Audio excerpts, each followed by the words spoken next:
Now, to the left-hand side, there's a giant S2 Conair Firecat.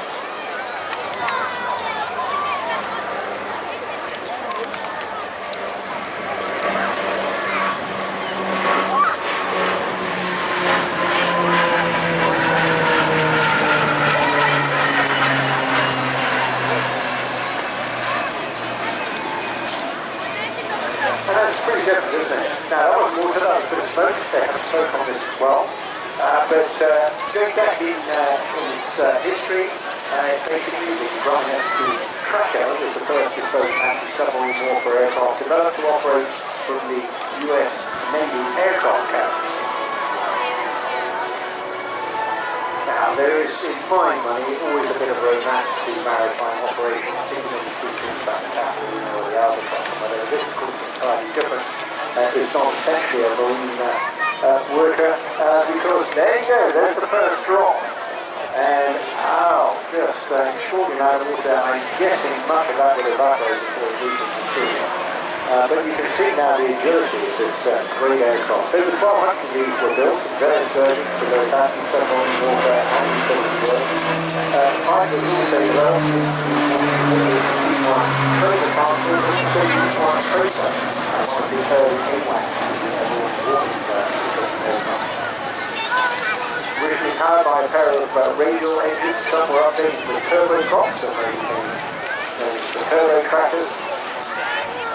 Something still reconserved to the Argentinian Navy. It was replaced in the US Navy by the F-3 Viking, and many US Canadian aircraft found the use of million-like converted firebombers by Conair, and the naming of these aircraft. Oh, and look, there goes another one.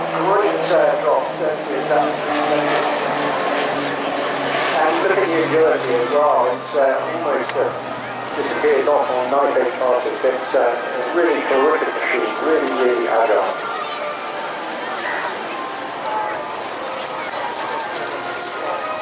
So that's how it ended up with its name, originally called that Grumman Tracker, becoming a Conair Firecat. It was fitted with a fire retardant tank into the window bay to cover the fuselage, and the aircraft certainly agility when it's got no lid on board, but it's also lighter because they use all the military equipment as well.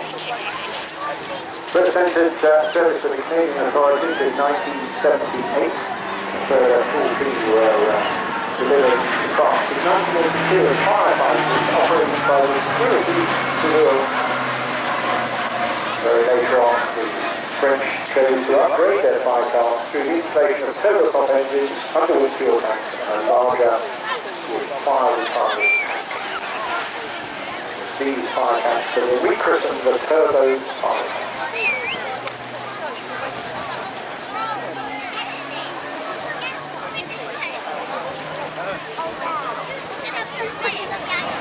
Commanded today by a pair of enthusiasts who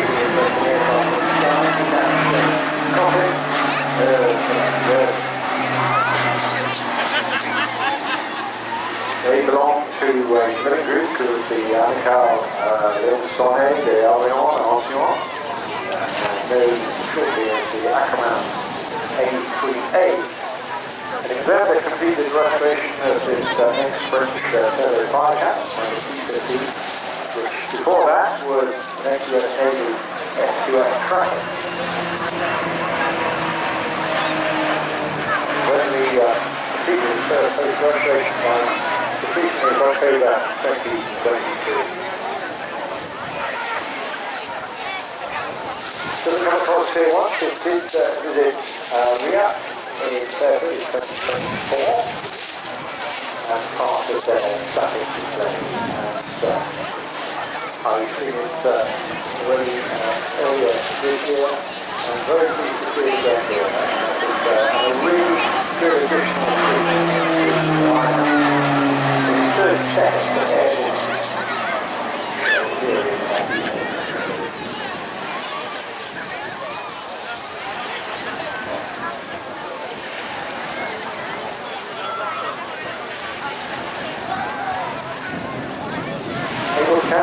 3,300 litres of water, so when dropped in one hit, you can understand the factor impact on the entire area, and such pity in many ways that we're not able to help out with the demand in so many areas across the UK at the moment. And this simply is all about certification and worthiness, and of course this aircraft while being operated anyway.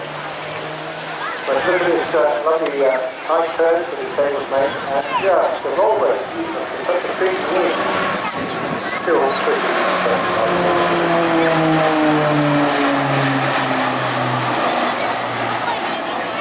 central, of course, is this sort of works, of course, in the when the wheel is not the main target. You want to be greedy about it. Originally fitted with right 80-20 engines, but now with the incredibly popular and very reliable P6 front with the turbofan engine.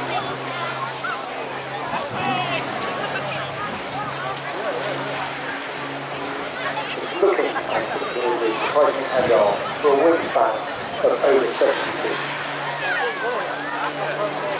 Now training with the smoke and accelerating really well.